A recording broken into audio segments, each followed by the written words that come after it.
Yo,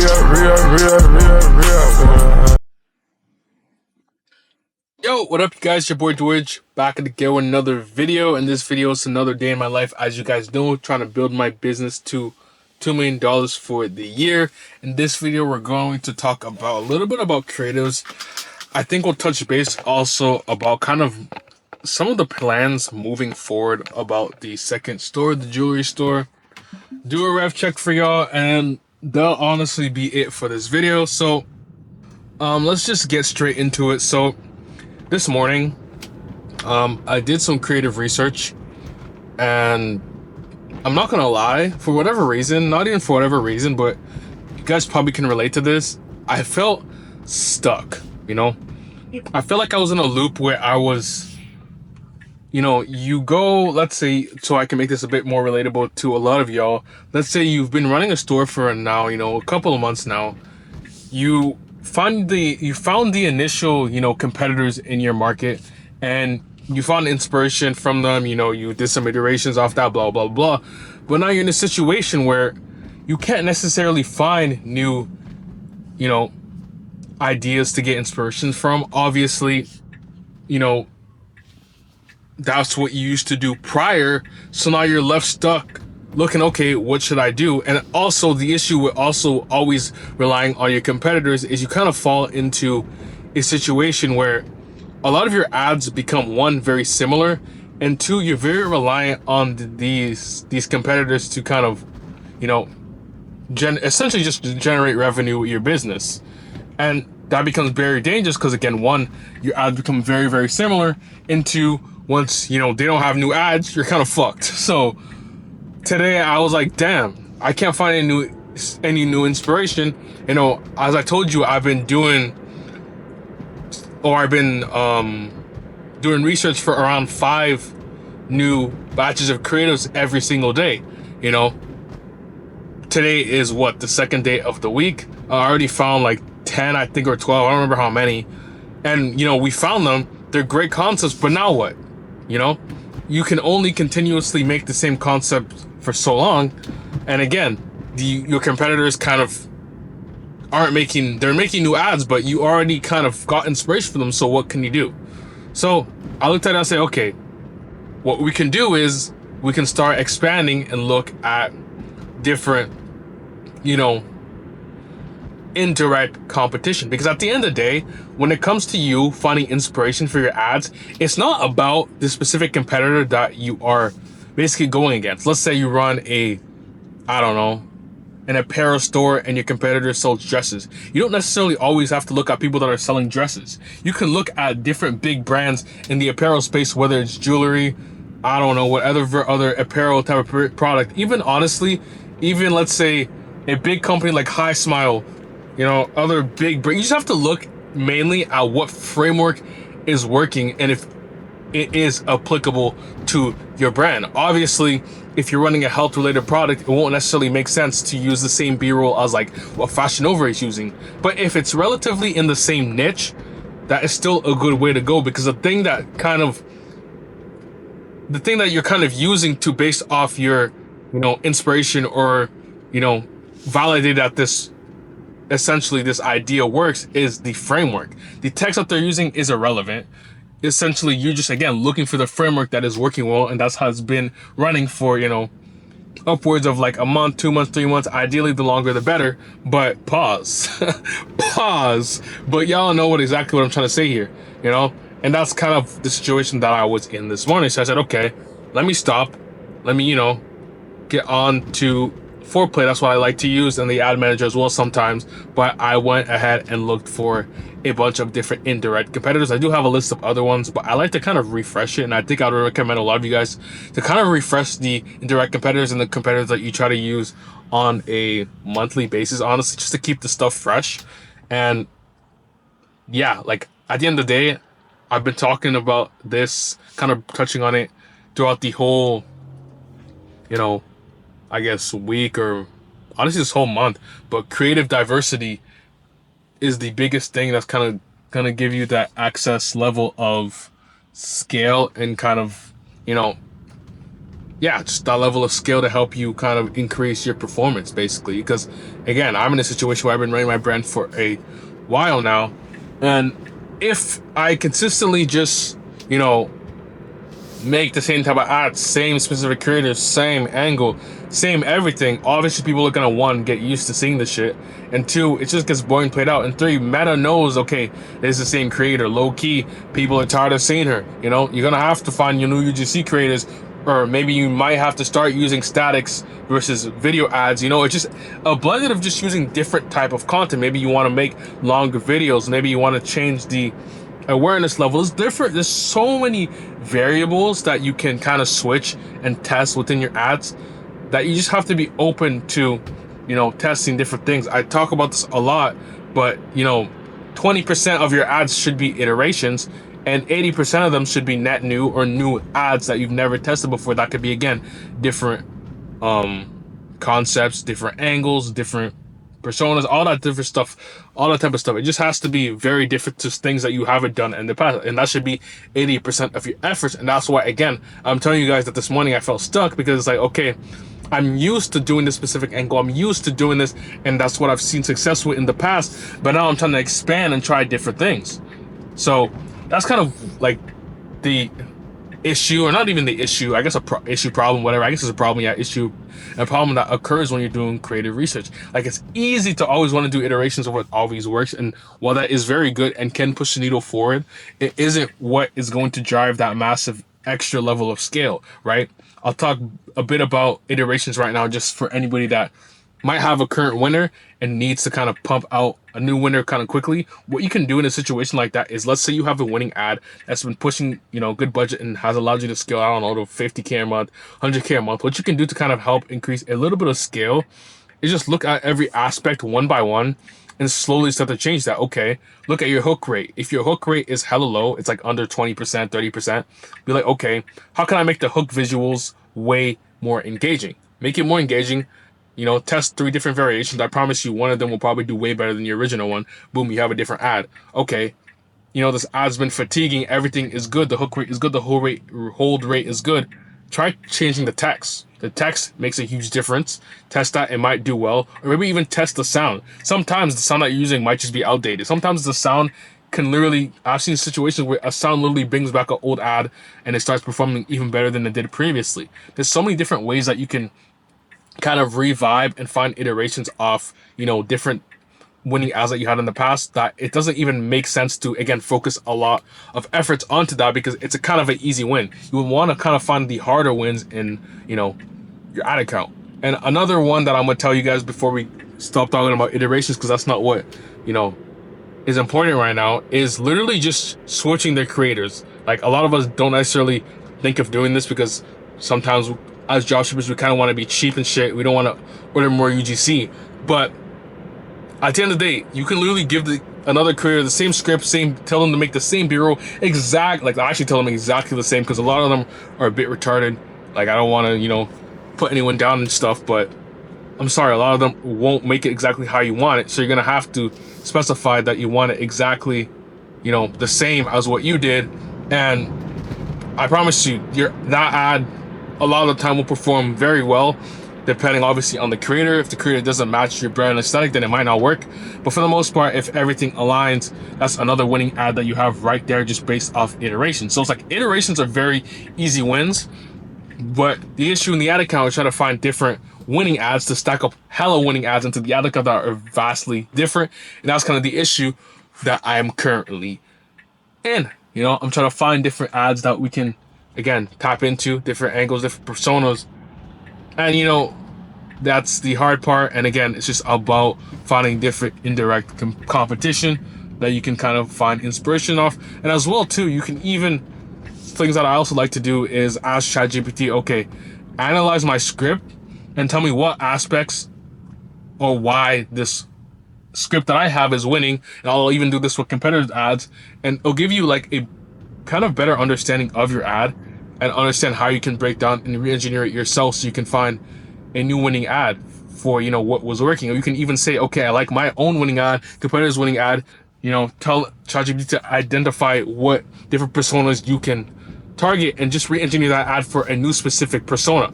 Like, that's huge. Like, using things that you already know that work just with a different persona is a great way to, again, that's not even necessarily an iteration. That at that point is a new that ad because it's a different persona to increase your kind of, you know, increase your production of creative output. I hope this makes sense. I don't know if this makes sense, but again, I feel like this might not be talked enough. Maybe it is, but I don't know. This one day I was like, damn, I kind of stuck. I've been kind of in the same loop, finding creatives, for a couple of weeks now, and I don't know. This morning it became kind of hard, and I was like, damn, what am I doing right now? So I sat back, thought about it, and yeah, that's kind of the game plan here.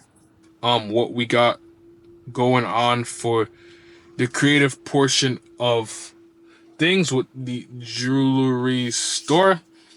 And yeah, not much to go over there. I don't want to keep yapping about the same stuff because again, a lot of the things it's not that it's easy, but it's kind of simple that you just have to kind of train your brain to understand what you need to do in a way. But yeah, I kind of also want to talk to you guys about a recent change that I made into the ad account. Low key, lately, it's been seeming like I've been making a lot of changes in the ad account, which is not something that I advise or typically like to do. But I was looking at it on a 7-day window, and as you guys know, I was doing separate CBOs for each creative test. And I'm not gonna lie, we launched like 10 of these bitches. Maybe we shouldn't launch that many, but I'm like, okay, why are we spending $700 yesterday, or 2 days ago? I'm like, okay, that doesn't make any sense. And it's not spending enough to the point where it's not necessarily even getting out the learning phase. So I'm like, okay, this is a bit retarded. Yeah, some of them are doing well, but again, it's not getting enough spend. So I'm like, okay, let's turn this off. Let's just make a testing CBO ad group. Take out the winners, leave the winners in their own campaign. So one, we can conserve our budget, because the biggest reason why we were so unprofitable the last couple of days is because one, it's not spending enough to necessarily scale or get enough data. And two, that's kind of honestly, that's the main reason why. So I'm like, okay, let's increase budget, throw the winning creatives in there, and just trust Meta. And the whole issue that I had with that at the start was that had my scaling creatives or my creatives that had the most engagement in there, and all the spend was going there. But now we have fresh new ads in there, so it's like, okay, let's see who's the best ad, who's the strongest ad in the fucking campaign. The best, strongest ad in the campaign is gonna eat. So that's kind of my approach there. Obviously, I might even revert back to test something else, but I think this is going to be a very, very strong.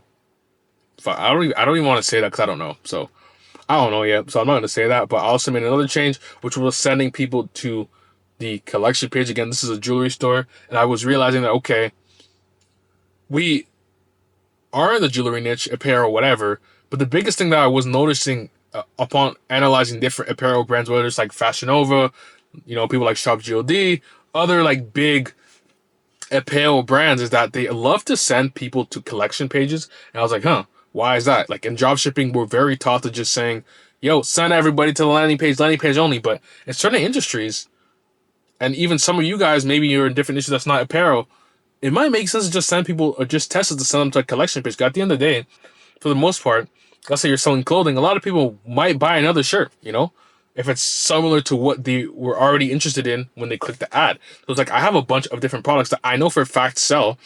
Like there is a list of 8 that the last 90 days I know of selling not the same volume as the hero product, because that's where most of the spend is going to, but I know that they're doing significant amount of volume for us on the back end. So I'm like, okay, let me make a collection page, put them there on there, list it as a bestseller section, which I think I'm going to rename it to buy one get one, because we have a buy one get one automatic discount for orders right now, and I think we will do that and just see what people decide to buy, because again, we have a good amount of products we know that perform well. Those also have higher margins, and plus we have a bundle that I seen someone bought this morning from the collection URL.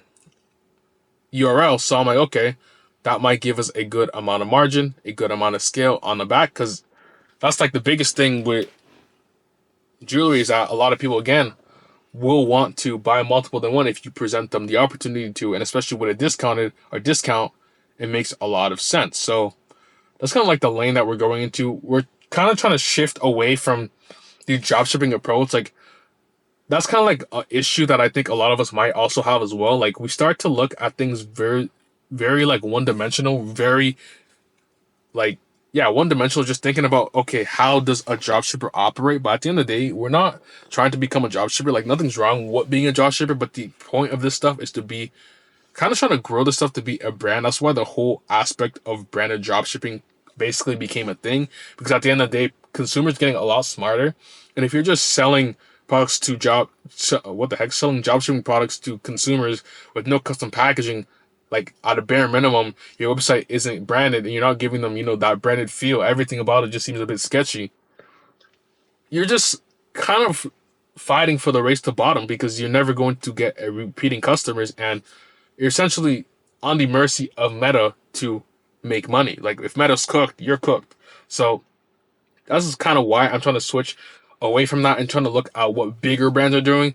I think the biggest, again, looking at one dimensional, we should be looking at the bigger brands rather than looking, like I mentioned, ShopGLD, Fashion Nova. Like we should be looking again at the bigger brands, the leaders in the space, rather than looking at what Tim in his base. Like I don't know why I said Tim, but let's say some random dropshipping guy is doing in his basement. Yeah, some of these strategies work, obviously, but we have to also look at what the bigger brands are doing and seeing how we can emulate these things to see success for ourselves. So again, that's kind of the lane that I'm going into right now. The store, full transparency with that store, is pretty branded at this point.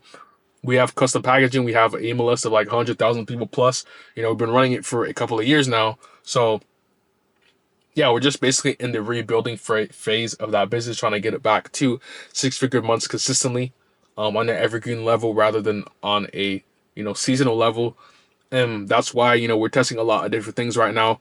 We have, a good amount of cash to kind of fuck around and test a lot of different things. That's why you see sometimes I'm testing a bunch of things. I'm spending a lot of money here and there, spending $700 a day, losing a bit of money here and there. But I'm just trying to test things fast, not too fast, but just trying to see, again, what works, what doesn't work, cut what's not working, do what's working, and build up the foundation so we can get back to that point and sustain, you know, again, six-figure months. Because, again, we are also building a team in the back end. Nothing too crazy yet, just an editor along as a team of VAs to just sustain this as well. And I already know what different hires we're going to need to, hire once we get to the point where we're doing $250,000 a month. So it's like I'm planning ahead on exactly what we need to do. I've scaled up to $250,000 a month before, and I've seen what broke. Like one, creative systems broke fast as hell, very fast because we didn't have a proper creative system. We're doing straight iterations that fell apart pretty quickly. Um, Two, I was editing everything, so then I fatigued as well. So I already know what I need to hire out. I already have an editor. I know that we're going to need maybe a creative strategist. I know what we're going to need, but we don't have enough cash to make these hires yet. So again, it's really just me, the editor, and the VA just kind of cooking, trying to make stuff shake to get to the point where we're back to six-figure months consistently. Again, on a evergreen level rather than a seasonal level where we're depending solely on Christmas to make a lot of money. So again, that's where we're at right now. Um, yeah, we're even looking to create our own products, some product development that I told you guys about yesterday. And I really want to look at my store like more again of a brand, it's rather than the dropshipping business because again, we have all the ingredients for it to honestly, it is a pretty much at this point a brand. It's just that the way we're operating it needs to be more like a real business. So again, that's kind of where we're at with it. Again, we're trying to build our new um product right now. Don't want to go too much depth into it. Just know it's an iteration of a very big product. And a lot of you guys, if you've been in the dropshipping space for a while, know exactly what this product is. Probably if I showed you guys, you'd be like, oh, damn, that makes sense. Why has no one done it? Well, I've seen it on AliExpress. No one has been selling it. You know, we have had sales with it in the past, but the issue there is that we weren't able to source it because suppliers don't necessarily make this product anymore, or not even anymore. I don't even think they ever made it. I think it was just a concept they came up with, and then nobody was selling it. So I guess they just never. I don't know. I just don't see anyone selling it. So no supplier can find it. I have, I sent it to my sourcing agent. He sent it to like 7 suppliers. None of them can find it. So it's like, okay, we might as well just make it. That'll give us a good like little edge in the market if this performs well, and I think it will because again we launched it to our email list and we got a good amount of people to purchase this. So I'm like, okay, if that's the case, then let's make it, get 100 units, send it to our email list. Tell them there's only 100 left. Hopefully we can again sell it to our email list, finesse like 10 bands from it on this drop, get proof of concept on this, and okay, let's run it on Meta. Hopefully we can scale it. Maybe it outperforms the hero product, and if it outperforms the hero product, I guarantee you it's going like really, really far. But we don't know yet. So that's kind of again the lane that I'm going in, trying to design this new product and see how it does. If that does very well, I might start designing other products and just look to, again, make this just again a brand. We have an email list. Again, we have an audience that of people that are honestly coming back to shop. We have custom packaging, and we're in a position where we should be able to brand this and give customers a brand experience, as long as we start thinking more like a brand owner rather than a drop shipper. So yeah, that's kind of where we're at with that first store. That's why you see that, you know, I'm not necessarily crazy stressed about being, in a down period with this brand, because I know we will make it work. It's just frustrating when, you're trying to, make stuff cook, but it's not working. But again, it just means it's not the time yet. Everything will come, you know, in fruition when time is right. So again, nothing too crazy there. But yeah, yeah, boys, that's kind of the approach that I want to go with this um jewelry store. And is there anything else? Honestly, I don't think so. With that jewelry store, like, that's kind of the idea there. Um, yeah, that's kind of the idea with that store. With the second store, the health store, again, that's kind of more of a store that I want to document and kind of show to the Discord once it's launched. Again, keep me accountable, y'all, in the comments. I haven't made it yet. I should make it over the weekend though. Just be like, yo, where's the discount, bro? I mean, where's the Discord, bro? Where is it at? But yeah, that one is more again for this channel. It's also another store that I want to launch because running evergreen stores is low key a lot easier once you have momentum, because again, you don't have oh, nasty, my fault, but you don't have to consistently, like, do drops and stuff the way that you have to do it with apparel. And you don't have to keep, because again, with apparel you have to kind of keep them things fresh and constantly change offers here and there pretty aggressively. But with health products, people are buying it solely because they need, like, it needs to solve the problem. So the offer, as I said, is good. You don't necessarily have to tweak it as much, and you really just have to focus on just targeting their pain points at the end of the day. With jewelry, it's not really a pain point for the most part. It's solely on if they like it. And sometimes it's a pain point, but for the most part, it's not even worth even targeting that pain point. We do have an evergreen angle that does target a pain point, but even there, we're like struggling to necessarily scale it. The one that's scaling the most is the evergreen angle with no pain point. So it's like, yeah. But anyways, back to the second store. Currently we have a CBO testing a bunch of different creatives. It's only like day 3. We're going to launch it for 7. We're going to let it run for 7 days. Cut the ones that are doing bad. Hopefully, some of them got like 3 sales. We'll make iterations off that. Launch new net ads, and that's kind of the game plan there. Currently, we have 10 batches in there. Only like 3 of them are getting spammed, which is whatever. They're very solution aware, and most aware are problem aware. So it's like people that basically know that one of them. So the solution aware is people that know they have the pain point and they also know about the solution.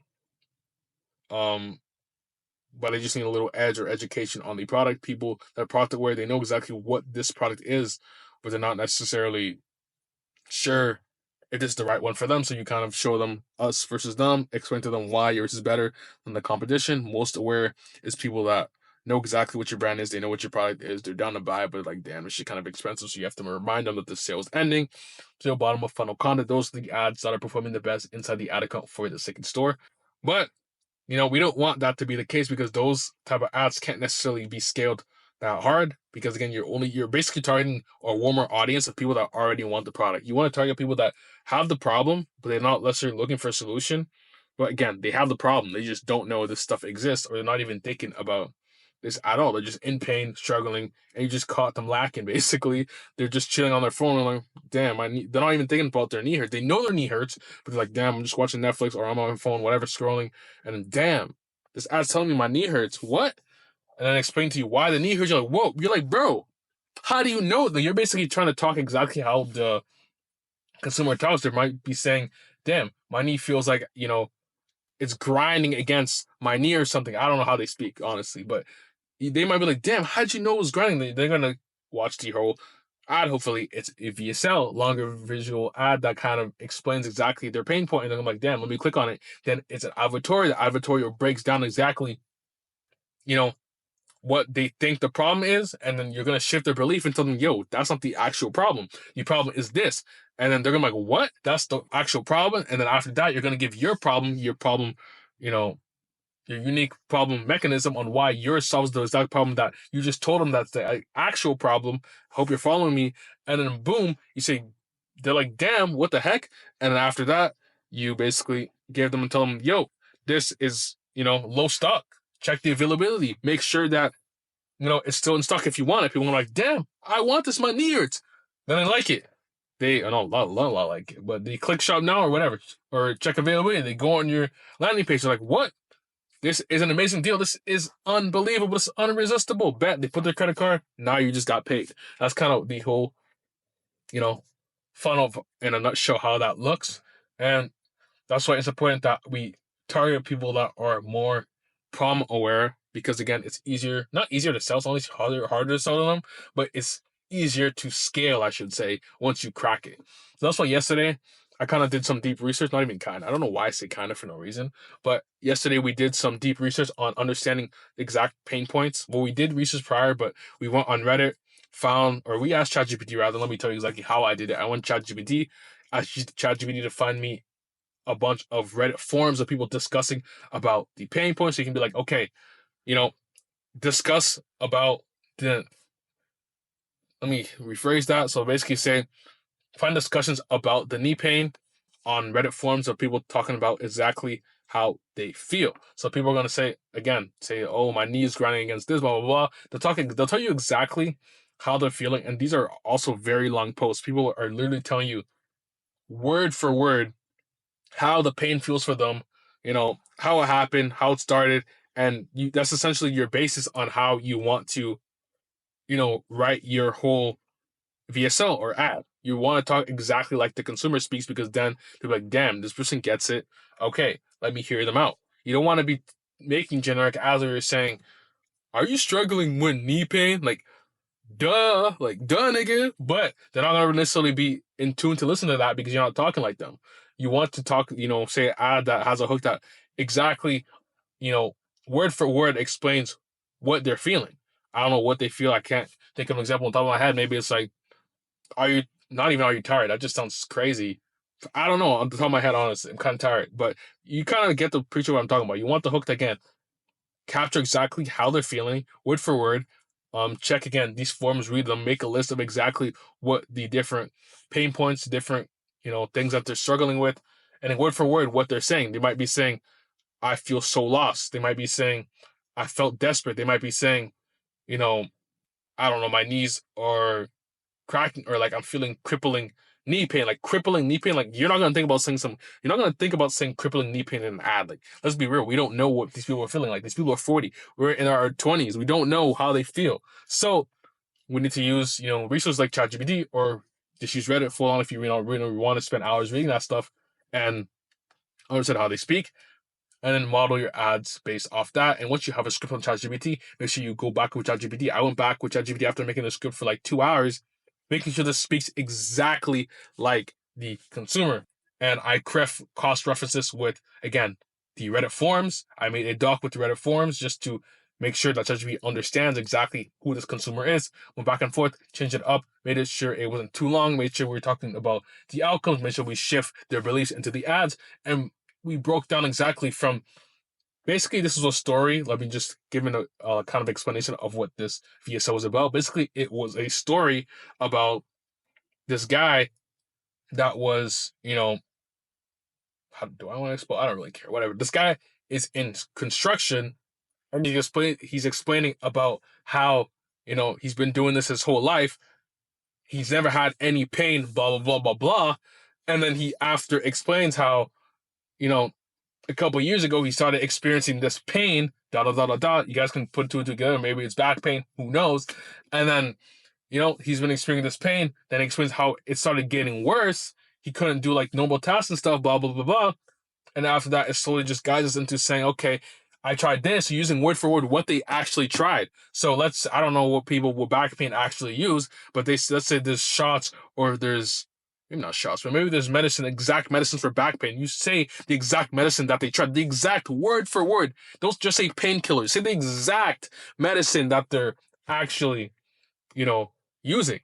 And you're gonna find out in the research exact, solutions to try it and be like, damn, this stuff didn't, this stuff didn't work. That's what I said. This stuff didn't work.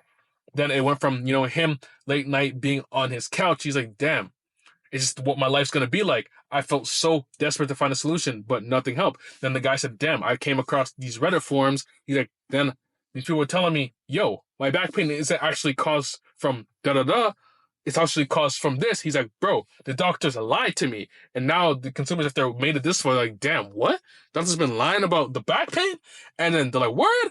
And then they can't continue watching, and you say, this is the actual problem. And this is a problem that you found from your research prior, understanding that, okay, people think this is the actual problem, but this is the real problem.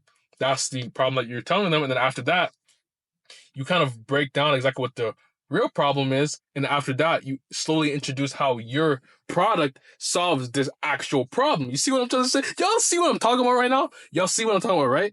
And after that, you kind of go down from there, and then you kind of explain to them again. He explains his experience. Now he finally got the product. He feels a lot better slowly, blah, blah, blah, blah, blah. It's better than anything that he tried. Then you go down and you kind of do a risk reversal, explain to them, bro, just buy it. It's blah, blah, your offer. Then explain how it's 60-90 or 90-day guarantee, blah, blah, blah, blah, blah. And then boom, CTA, check if the stuff is available. Boom, VSL. Then after you go to the advertorial is speaking about the same stuff from your ad. It's explaining about how, again, this is the actual problem. This is how you fix it. And then boom, they go to your landing page and then you get paid. So hopefully this made sense. I don't know if it did, but I got kind of hyped up talking about it. And hopefully, again, this new VSL works and we're able to get some scale from it, even a little bit of scale, because again, I feel like we kind of encapsulate, what word am I saying? I think we honestly captured the feeling that these people are feeling pretty well, honestly. But again, I'm biased because I made it. But yeah, that's kind of where we're at with it. And we're just consistently trying to make better ads to see if we can, one, outcompete our competitors, of course, and two, get some scale into this ad account. And yeah, right now we're break even with the performance, but I don't really mind. Break even is honestly very good. We just need to tweak a little bit of things. Creatives offer looks decent. We're getting good buying intent. Our conversion rate isn't too bad. It could obviously be better, but we'll tweak that over time. The whole goal here is just to get some momentum. Even if we can get to 1K days, obviously not unprofitable. Even at like a 20% margin or 15, that would be huge. And then after that, we can just test offers. So it's like that's kind of where we're at with the second store. Again, as you guys can see, I'm kind of getting better at these VSL, or trying to get better at these VSL, just learning how to do proper customer research and understand exactly who your consumer is. And that's the whole goal with these ads if you're trying to sell problem-solving products. Because at the end of the day, a lot of us use ChatGPT, a lot of us use different AI softwares to kind of help us write these scripts. But if you're giving them the worst prompts of all time, like if you're just saying write a problem-aware ad for this specific problem, and then you just say that, it's going to give you the worst script in your life. But you don't know it's the worst script in your life because it sounds good to you. But what sounds good to you isn't what's going to sound good to the consumer, because the consumer is the actual person. It's kind of rocket science. It's not rocket science. It's kind of simple to understand, but we don't think about this as marketers, especially in our 20s and stuff. But again, we're talking to people that are 40 about a pain that they have, and we think we're going to let ChatGPT write us something without giving it the proper tools to be able to write the best specific ads. So you have to do research prior to understand who your consumer is, do research prior to understand exactly how they speak. So when you give ChatGPT these prompts, one, you understand who your consumer is. Two, this is another piece that people don't really talk about, but you have to give it a winning ad framework. That's very, very important. Very, very, very important. Giving a ad framework. And let me know if you guys want to understand what a winning ad framework is for a VSL. Link, ask me in the description. And yeah, that's gonna be honestly the end of the video. Yeah, if you made it this far, honestly, comment, I don't know, comment, GOAT, lets me know that, yo, and I got that from Alex Camacho or whatever. I don't know his last name, my bad if I butchered it, but I don't know. I feel like a lot of you guys I don't even know if you guys, a lot of you guys honestly don't make it this far to the video. So if you did, just let me know, comment, what I say, go? Yeah, comment go, let me know that you made it, that you fucked with the video. And yeah, appreciate you guys again for this video, for watching this video. And yeah, let's get into the rev check and I'll let you guys go. So today, we are at $300. As you can see, we're up. Again, I told you what the changes were for the second store. So low key, we are, in a great position. Not okay, no, I'm boosting. Not in a great position, but we're looking a lot better. Yesterday we did 500, and again, pretty shit. We were slightly unprofitable, but we decreased the spend, I believe. Fuck, it's not loading. But yeah. And for the first store, no sales today, but sales will usually trickle on later down in the day. Second store, 50. Nothing crazy. Fuck. But yeah, that's where we're at with these stores. And yeah, catch y'all boys in the next video. And peace. Let me know if y'all got any value from this. And if y'all want to talk to me, all my socials and stuff are in the description. DM me. Tell me where you guys in your journey. And yeah, peace. Catch y'all boys in the next video. Yeah.